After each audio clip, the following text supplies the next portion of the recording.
ازيكم يا جماعه، اتمنى تكونوا بخير. حلقه جديده. انا حاسس ان انا بقيت بعمل حلقات بشكل منتظم، فخايف احسد نفسي، فاهم؟ الحلقه دي هي بس يعني ممكن نسميها اوبن توكس. احنا هنتكلم كده، وهعرفكم حاجه انا عرفتها مؤخرا عن انماط الشخصيه. لو انت عندك مشاكل كتيره قوي مع ناس حواليك، فانت محتاج تعرف طبيعه كل شخص فيهم عشان تعرف تتعامل معاه. طيب، انا هحكي لكم حاجه بتحصل معايا انا شخصيا.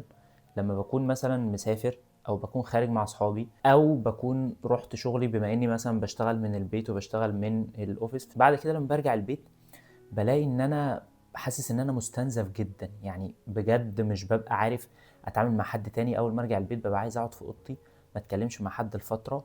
او لو انا مسافر ببقى عايز اجي، ببقى عامل حسابي ان انا بعد السفر اجي اقعد 3 ايام او يومين ما اتكلمش مع حد، ما اعملش اي حاجه، سواء ان انا اقدر اكمل حياتي بعد كده. وبرجع بسأل نفسي سؤال بسيط: انا لو عندي بيت واسره وحياه، فهل انا مثلا بعد الشغل او بعد اي تجمع مش هيبقى عندي طاقه اديها لهم؟ وده بيخليني عندي مشكله ان انا بحاول اغير نفسي، مش عارف اتغير. طاقتي بتستنزف بمجرد ما اخرج خروجه، ورغم ان انا ممكن ابقى بضحك واهزر وكل حاجه، وانس ان انا رجعت البيت خلاص مش بيبقى عندي حاجه ان انا اتكلم مع حد. وممكن اقعد مع نفسي افتكر every single details او اقل حاجه حصلت في الخروجه دي، ودي حاجه متعبه جدا للاسف. لما حاولت اغير نفسي بقيت بتعب اكتر. كذلك مثلا اي اختلاف مع اي حد حواليا، بلاقي ان بس الخلاف هو اختلاف شخصية مش اكتر، اختلاف شخصية بيني وبين الشخص التاني. فلما قرأت بالصدفة، شفت فيديو وبعد كده قرأت ارتكل، ولقيت ان الموضوع له علاقة بنظرية اسمها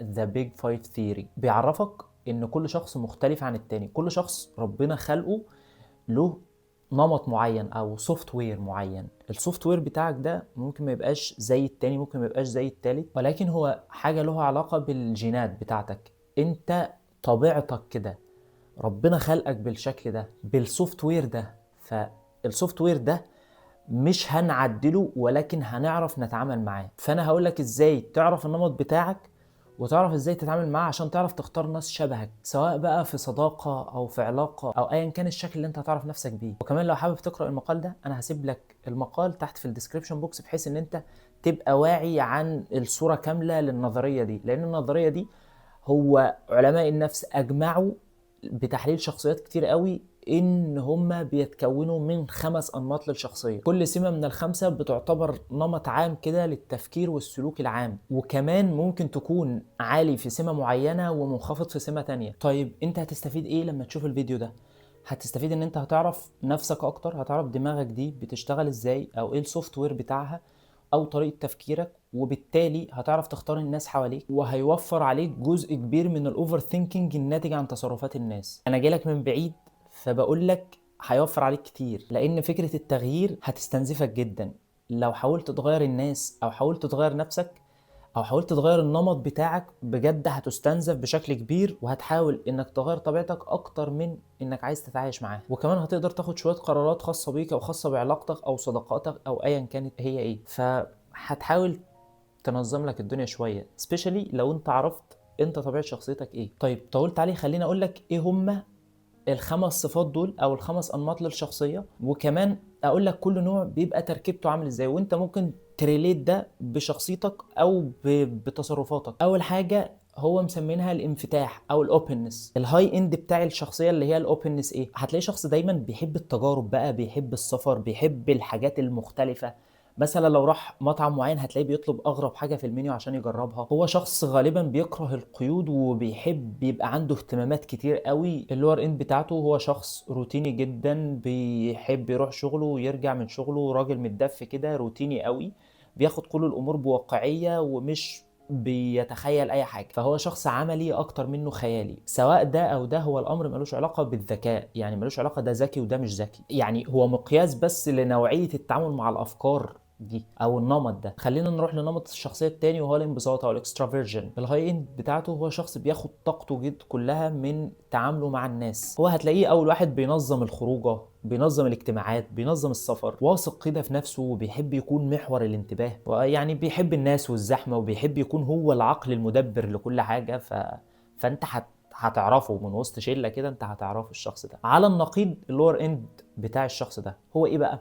هو شخص ممكن يكون بيعمل كل ده، بيحب السفر، بيحب الخروجات، او الحاجات دي. طاقته بتستنزف جدا من التعامل مع الناس، حتى لو بيعمل نفس العمل الهاي اند بتاعه، او الشخص اللي هو بيستمد طاقته من الناس. لكن ده العكس تماما، هو بيستنزف طاقته جدا من التعامل مع الناس. فهو الشخص النقيض بتاعه ممكن تلاقيه بيسافر وبيخرج، ولكن لما بيرجع من السفر بيبقى عايز يقعد في دولاب لوحده. والحقيقه هو انا الشخص ده، انا عارف نفسي. ولكن والله الحلو فيهم ان هم ناس عندهم ذوق كده وعمق وبيحبوا الهدوء يعني، فاحنا لطاف.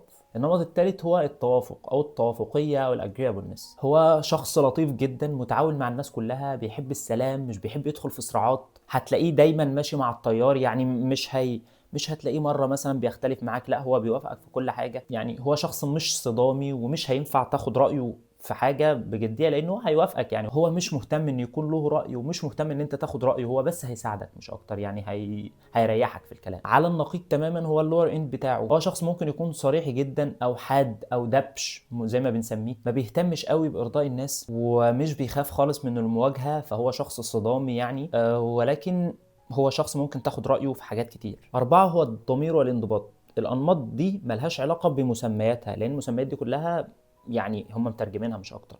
فالمسميات دي ملهاش علاقة بالشخصية عاملة ازاي. شخص منظم جدا، ملتزم، من الناس اللي بتسعى للهدف بتاعها بدون تردد. شخص لو اديته تاسك مثلا معين هيفضل ورا التاسك لحد ما يخلصه. دايما هتلاقي عنده اهداف طويلة المدى، مش بيبص لمشاعره خالص. هو اكتر حاجة مركز فيها هو الحاجة اللي هو بيعملها وخلاص. نعرف شخص بنفس المواصفات دي بالظبط. على النقيض وهو العكس تماما او اللور اند، هو شخص ممكن يكون عشوائي اكتر، مش بيهتم بمواعيد، مش بيحب القيود، بيحب المرونة قوي وتجنب الروتين عموما. فهو ملوش مزاج يشتغل، فهو مش هيشتغل، ما تقدرش تعتمد عليه نهائي. ولكن هتلاقي الشخص اللي زي ده هو اللي في قلبه على لسانه مش اكتر. النوع الخامس والاخير هو العصبية، وهي او الاستقرار العاطفي. هو بيعبر كده عن مستوى ردود الفعل العاطفية في مواجهة الضغوط. يعني ايه؟